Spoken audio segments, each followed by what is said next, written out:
When I was a lad, I can remember being at a friend's sleepover, and at some point, someone pulls out a videotape of the movie Twister. We all gather around and start watching, and Twister is not a scary movie, not by any stretch. But about 40 minutes in, we get this shot of a drive-in theatre, and playing on the screen of the theatre was a different movie. There's this unusual shot of a boy riding a tricycle down a long hall before being confronted by two strange-looking little girls. And something about the scene just felt off, like really, really off. I sat there transfixed, feeling afraid but having no idea why. I couldn't get that scene out of my head, and I was trying and failing to not get too creeped out. Until later that night when I had to admit defeat, hang my head in shame, and call for my parents to pick me up. The ultimate social disgrace for a 10-year-old at a birthday party. The film was, of course, Stanley Kubrick's The Shining, and has since become one of my favourite films of all time. But the question is, what was it about that 8 seconds of footage that scared me so badly? And more importantly, how did it do it? In the scene itself, we start off with this really long shot, the camera slowly pushing down a hallway behind our character Danny. But what immediately resonates here is the sense of motion. Because of the very particular composition of the shot, there's a really strong sense of perspective. And this, combined with the slow pan on the camera, makes it feel like it's not just Danny moving through the hotel, but us as well. We turn the corner and a sound cue hits. And we're faced with this scene, and I say we because again, that's what it feels like. Rather than watching something happening to someone else, the expert staging and shot composition makes it feel like we're the ones being confronted here. And not only that, but there is a level of uncanny discomfort with what we're being confronted by. While we can identify the little girls as humans, they're far enough away from the camera that we can't be 100% certain, which creates something akin to the discomfort caused by the uncanny valley. And it adds to this weird sense that there's something about this scene that's just very, very wrong. This, coupled with some really incredible sound design, create a scene that, even completely out of context and with no dialogue, is still frightening on a level that was entirely too much for a younger me to handle. And Kubrick constantly does this, using bizarre subtleties throughout the movie to unsettle us, whether it be consciously breaking continuity, making his actors appear as ghoulish as physically possible, or making use of ridiculous and unsettling imagery. What strikes me about the hallway scene in particular, however, is how it takes advantage of so many aspects that are unique to film, such as camera movement, sound design, and uses them all to build a unique sense of horror. In other words, it leverages the strengths of live action to frighten us, and this in turn always made me wonder, what advantage can other mediums such as games, animation, and comics offer in terms of horror that perhaps live action could not? And that is exactly what we're here to discuss. Draw the curtains, dim the lights, and get comfortable as we talk about how media scares us. Before we get into specifics, I think at first it might be useful to define what we specifically mean by horror. Or, to put it another way, what we don't mean. And what we don't mean is jump scares. If we pull right back for a second, let's talk about the nature of art. Art, as I see it, is something created by one person for the express purpose of eliciting emotion in someone else. So good horror then creates feelings of fear, tension, dread, etc. And there's two reasons I want to leave jump scares out of this discussion. One, as I see it, jump scares are more a physiological reaction than an emotional one. It's your body trying to defend itself against some perceived danger, not an emotional response. It's not difficult or complicated to create a jump scare. In fact, if I wanted to, all I'd have to do to jump scare you right now is let the screen fade to black, slowly trail off my sentence, and...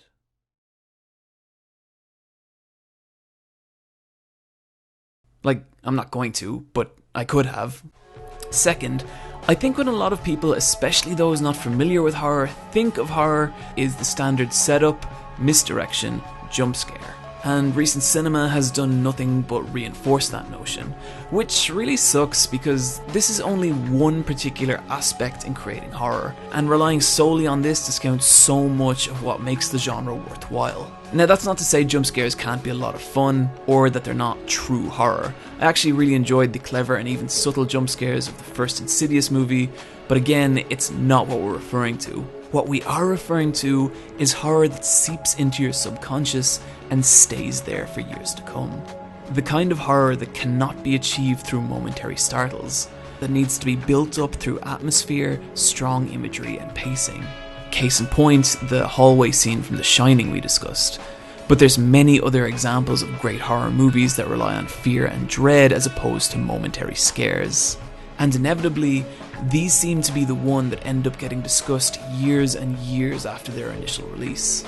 Take for example 1968's fantastic Rosemary's Baby, in which a young Mia Farrow moves into an apartment complex occupied and run by a satanic cult. The fear coming not from any direct danger, but just through the feeling that something is very, very wrong with both the building and its occupants. There's no point in the film that's going to make you jump out of your seat, but the skill that went into its creation means I've never forgotten that particular feeling of dread it created within me. It's this kind of situational based horror that I really enjoy, and I'd argue nowhere does this better than the medium of video games. Video games present the horror genre with a lot of unique opportunities, the primary one being the player's own input. So no longer is horror an experience to be observed, but something the player must actively participate in. We can't watch the victim anymore, we are the victim. And games like Clock Tower or Haunting Ground play on this beautifully.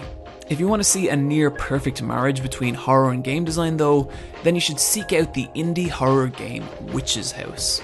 Despite the simple visuals, it shows horror gaming at its most precise and clever, constantly creating expectations within the player, only to subvert those expectations, constantly psyching them out until something as simple as moving your character into a new room becomes a daunting and frightening task. This isn't the only advantage created by player input, however. It also serves the distinct function of it keeps players from getting bored. This might sound obvious, but this really is something that only video games can do. Take the first Resident Evil for example, or better yet, its excellent remake. Despite how they've changed in recent times, early Resident Evil was intensely focused on isolation, exploration, and dread. A solitary 8-hour adventure through a creepy mansion, only briefly punctuated by the appearance of other characters. Now imagine that in any other format, it would be near unwatchable. Keeping the audience's attention would mean that multiple characters must be on screen so that dialogue can occur. But because of gameplay, video games don't have this restriction. We can be by ourselves and it's still engaging. And this in turn allows game designers to explore the feeling that comes with being isolated somewhere unfamiliar and dangerous. Animation in horror is kind of an odd one for me. While the potential to create great horror is there, after all, animation can explain whatever the mind can conceive, but works of genuinely great horror and animation are few and far between. A certain amount of this comes from how little horror animation there actually is, no doubt stemming from the misguided stigma that animation is a children's medium. But I think a certain amount of it is also due to the importance placed on aesthetics in animation. What I mean by this is that animators are trained to value things on an aesthetically pleasing level, i.e. the idea that 95% of all animation should either look cool, pretty, or cute. And this in itself creates a barrier, as true horror needs a very particular kind of aesthetic in order to really get under our skin. Take for example the anime horror Another. While it's fun enough in its own right, one thing you'll notice about the visuals is that they are extremely pretty. All the character designs have a serene beauty to them, only offset by the many gruesome death scenes that take place. And while it's enjoyable in a Final Destination kind of way, it seems more than anything what the show wanted was to be seen as a beautiful looking show as opposed to a frightening looking one. And in doing so, trades in the ability to build a scary and tense atmosphere for the sake of appealing character designs. Now, take that character aesthetic and compare it to the Stalker character from Perfect Blue. Now there is a guy who looks creepy as hell in any setting, whether it be standing in a crowded audience or chasing you through an abandoned building. And sure, he's never getting his own Figma, But his lack of direct aesthetic appeal make him an ideal antagonist for a psychological horror like Perfect Blue. He's creepy on sight alone without context or dialogue, and this is specifically what makes him so effective. And while we're on the subject, even though I'd be reluctant to refer to it as a straight up horror, I'd be remiss for not mentioning Paranoia Agent from the same director. It tells the story of a city plagued by mysterious assaults, with people saying they've been attacked by a young boy on roller skates with a bent baseball bat. While not particularly frightening, it is a masterclass in unease and tension. While I think neither Paranoia Agent or Perfect Blue are particularly frightening, they are both highly unnerving and excellent in their own right. And even more than that, they're both works of one of the greatest anime directors of our time, Satoshi Kon. And this isn't going to be the last time we talk about either on this channel. But that aside, I'd really struggle to think of many genuinely frightening animated horrors, which again is a shame because in a lot of ways the medium is perfect for it. If you do know of any decent horror animation or anime, then please let me know, as it's something I'd really like to see more of. Which brings us to comics, and not long ago I would have thought much the same about horror comics as I do animation. But that's before I discovered the work of one very particular artist. And that artist being Junji Ito. Ito's work can be both eerily beautiful and intensely frightening. His illustrations don't seem to concern themselves with being aesthetically pleasing in a traditional sense, and they don't have to. Nothing about the way Ito draws or creates stories is for the sake of making things easy on the reader. Rather, every line, every pen stroke is intensely focused on making the reader feel as uneasy as physically possible. Even his regular illustrations of humans have an eerie quality to them, and something as simple as a house cat can become eerie and bizarre when illustrated by Ito, which if anything shows just how good a grasp he has on how to create eerie visuals. After all, it's easy to make a demon or monster look scary, but a house cat? Now that's something else entirely. It's through this we can also see one of Ito's core philosophies. It's rare that any kind of pre-established horror convention appears in his work, such as say like vampires or werewolves. Rather, Ito's illustrations are primarily centered around the disorientation of the natural world, or as he himself puts it, taking something normal and looking at it backwards. And this goes a long way into making Ito's creations feel all the more alien and frightening, and completely removes us from our horror comfort zones. Everyone knows the rules to dealing with zombies or vampires, but this fucking thing? No thank you. Ito's lack of reliance on what's come before really makes him reach to find horror in places we might not otherwise have considered. Ito finds horror not in dark castles or forbidden woods, but in our everyday lives. Like take the brilliant Window Next Door, for example, in which at night a young boy is called upon by something that lives a mere 10 feet away from him. Ito's first major success was with the series that featured one of his very few recurring characters, Tomie, a story about a wicked teenage girl who would repeatedly die only to return to life, tormenting and corrupting those around her. He'd later find international success with miniseries like Gyo and Uzumaki, but it's his dozens of single-chapter short stories that make up the main body of his work, and arguably where we can see him really push his unique brand of conceptual horror. Short stories have a lot of advantages in horror narrative. For one, because of their brief length, there's never a need to over-explain the concept, which, trust me, is for the better. I have literally never seen a horror story told that was more effective after the ghost or threat was explained. And the reason for that's simple. Explaining why a sinister entity is the way it is lets us understand its logic, and in doing so allows us to deal with it, and thus destroying the mystique and true fear of dealing with something we don't understand. This is never the case with Ito's work. We never get to peer under the hood of his creations. All we get are brief glimpses, and rather than weakening his stories, it strengthens them. After all, what's more frightening? A threat that you can understand, or one that you can't even comprehend? Take for example one of my personal favourites of Ito's shorts, The Hanging Balloons. A small town slowly becomes infested with these giant grotesque floating heads. And if that wasn't bad enough, each head has the face of a person living in the town. and it will track that person down in order to drop a noose around their neck and hang them. All attempts to combat and understand the balloons fail. We don't know where they came from, and we don't know what their true purpose is. But we don't need to. Finding out that the balloons were from another planet or some ancient evil wouldn't make them any more frightening. There's no possible explanation that could match the murmurings of our subconscious here, and Ito's aware of that. He's a master at giving us just enough information to be frightened, and then leaving us to speculate what it was or where it came from.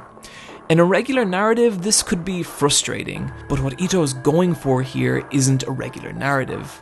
And though it might sound odd, these are not character or plot-driven stories.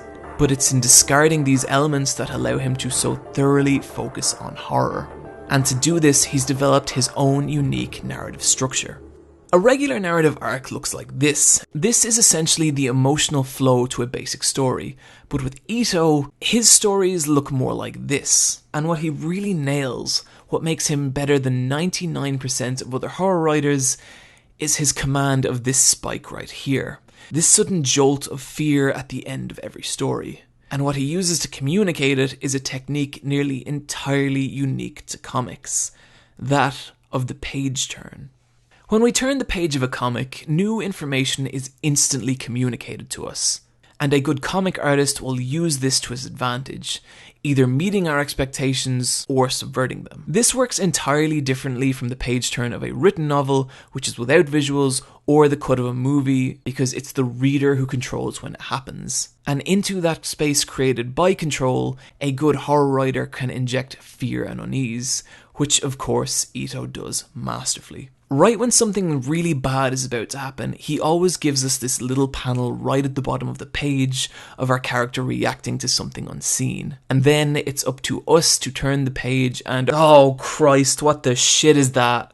The best example of this I can think of is one of Ito's most famous stories, The Enigma of Megara Falls, in which an earthquake reveals a group of bizarre human-shaped holes in the side of a mountain. At first, no one can figure out what these holes are or why they're there, but slowly, people begin to realize that each hole is perfectly suited to each individual person. And upon this realization, people start to feel compelled to climb into the holes, and when they do, get slowly sucked in. No explanation of where they're going, nor what lies beyond. I'm going to leave the story there, as I really think you need to just experience it for yourself, but trust me, when you turn that final page, it's going to stay with you for a long, long time.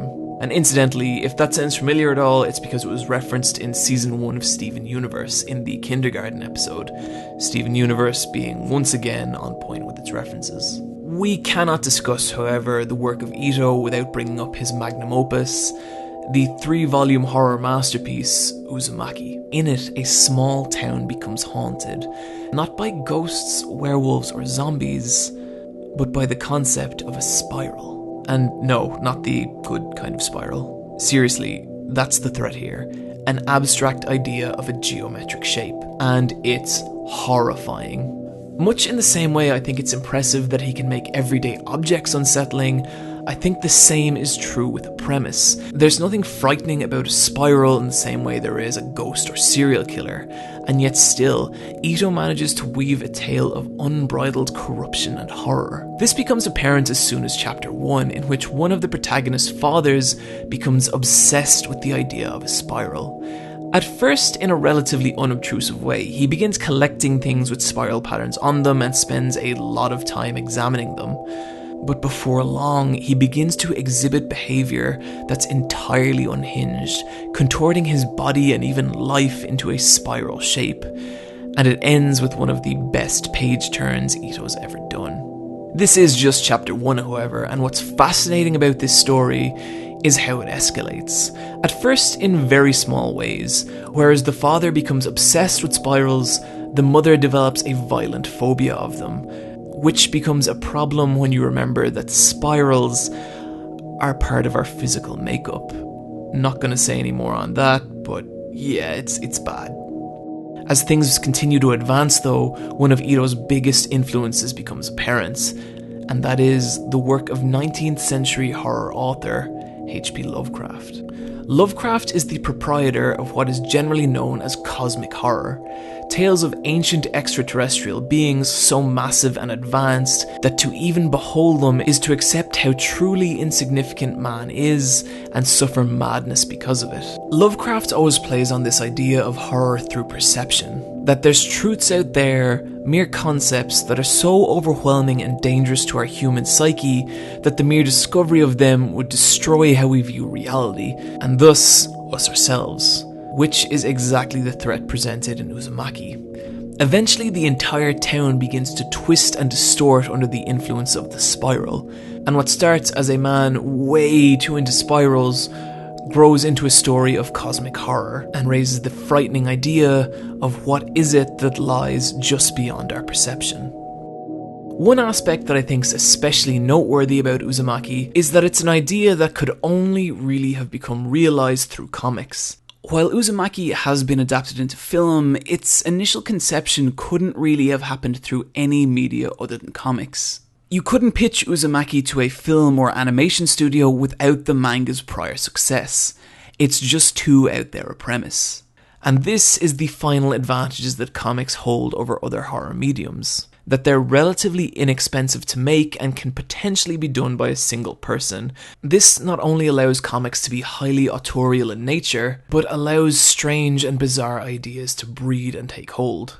And these are the ideas that are at the heart of Ito's strongest work, these brilliantly unique and horrifyingly strange concepts. And despite the fact they're created with the express purpose of scaring us, the imagination and creativity that goes into them cannot be denied. Which, incidentally, is exactly what I think is missing from a lot of modern horror cinema, and it's through authors like Ito that we begin to see what the horror genre is really capable of. After all, horror at the end of the day is about eliciting emotion, not jump scares, not voyeurism, but emotion. And just like good art, good horror reaches deep down into us and makes us feel things we didn't know were there.